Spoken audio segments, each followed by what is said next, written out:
What's up, Kristen Ford, your rock and roll realtor, and I just passed the Real Estate Principles proctored exam via Aceable Agent as I'm working on my real estate license. And I found the proctor very annoying. It was like you had to wait for someone to chat, and they had lots of technical difficulties, even though I had downloaded the stuff and tested it in advance. And then even though the test, supposedly you could use a calculator, you could access the course website, it's supposed to be open book, you could have a pen and paper, they wouldn't allow me to use a calculator because I either used my computer or my phone calculator. And they said, nope.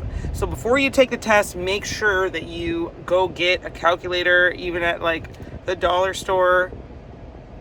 I guess you gotta have a calculator for this. And then taking notes was really helpful. And apparently you could have PDFs of the course material, which you could print that out and then show that to the moderator, and it would be all fine. But I just felt like it was bizarre. You have to be in a room with a desk at a chair with nothing on it and no one in the room. And then I was flagged for talking to myself, to reading the questions out loud, which okay, it just was a very strict proctored test. And then I had to wait 5 days or 5 business days to continue with my course, which partially why I took the online real estate courses. I just wanted to get through it as fast as possible. But the test was not that hard. It was very similar to the practice test. And then once I had gone through it, I found it very helpful to click through and review all the answers. And sometimes you'll get a hint in one of the prior questions.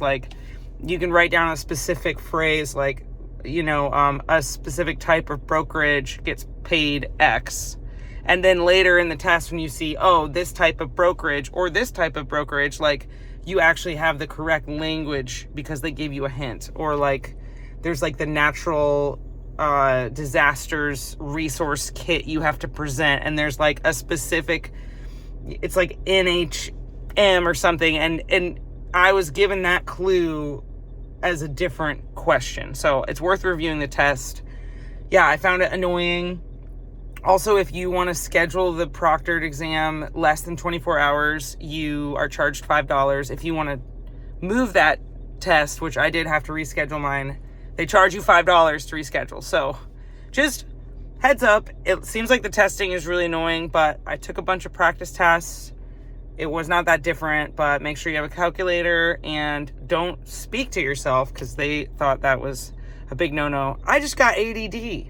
It's weird to me to not be able to listen to music, not be able to be doing anything, not be able to check your notes on an open book exam. So anyway, drop a comment if you figured out what they more allow you to have. But I would just say moving forward, pen and paper, do your practice tests, calculator, and then make sure you review your answers and you should be good. I got a 78.